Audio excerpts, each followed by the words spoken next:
And we're here again at NAMM 2019, and we're talking with Alan Ventatosh. Correct. Who is with Telefunken. And if you're familiar with the name Telefunken, a well-known German company making the highest quality mics.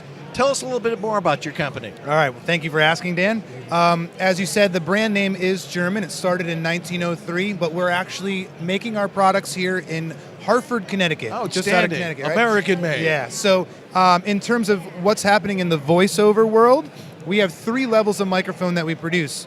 Commonly, a common microphone like the mics we have in our hand, which are dynamic microphones.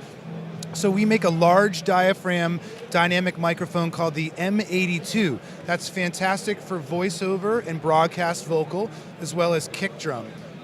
Beyond the M82, we have a new series of microphones that we're introducing at the show here called the Alchemy series.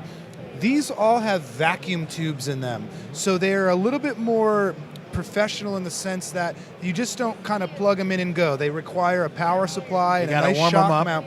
Absolutely. Yep. But when these guys are going, this stuff sounds fantastic. It's a large diaphragm, vacuum tube-based design with 3 voices. One is an Austrian style, one is a German style, and one is an original American style. What's the difference between all those? Great question. All That's right. why I asked So the it. difference between these 3 would be what's happening inside of them, the recipe of the circuit. So for the Austrian style, we have what's called an edge-terminated capsule, which allows you to get close to it and build up your proximity effect. So you can get the big, deep, low, the closer you get to it. If that's what you're looking for. Exactly. Right. The circuit is a glass, they're all glass vacuum tubes, but it's a 6072 vacuum tube. So it's more of like a very open and bright and natural sound.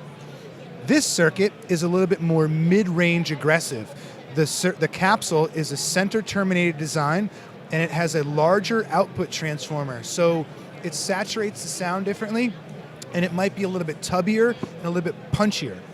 Now, the third design is our Copperhead, which is also a neutral design, but it has a totally different tube, a totally different transformer, and a different capsule. So sonically, it's just a third sound that maybe would fall somewhere in between the natural and bright sound of this and the mid-range aggressive sound of this. It's more neutral in the middle. So it'd be more for narration and that sort of thing. Absolutely, less coloration. So. Yeah.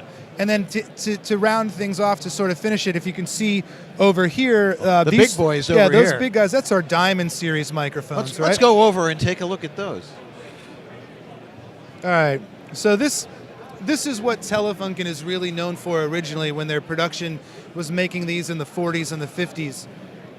Someone like Frank Sinatra or Brian Wilson of the Beach Boys could be seen in historic footage using these style of microphones. So here are 3 unique flavors: the German U47, the Austrian C12, and the sort of Austrian Elam 251E. So awesome for vocals in the studio, great for voiceover, these being more natural and this being more colored. Right. And what is the insane price point on these guys? Thank you for asking. So this is, we make very limited production numbers. It's around 9,000, 9,500, and then 89.95. Right. And they come with this fantastic system here with a flight case, wooden box, power supply, cable, and in some cases, the elastic shock mount. Excellent. Right on. What's something that's, say, a little bit more, not quite in the $10,000 range, but more in the $2,000 to $3,000 range that would be good for voiceover? Oh, you know what? We actually don't make anything in that price point right now. So in the very near future, we are going to plug the hole that Daniel's talking about, and we should introduce something that will be between that $2,000 and $4,000 price point that could be both vacuum tube related or a solid state FET design, non-vacuum tube. And we wait with bated breath for that one. Oh, yes. Yeah. All Alan, right. thank you so much for talking with us. Thanks for having us. All right. Guys, party on.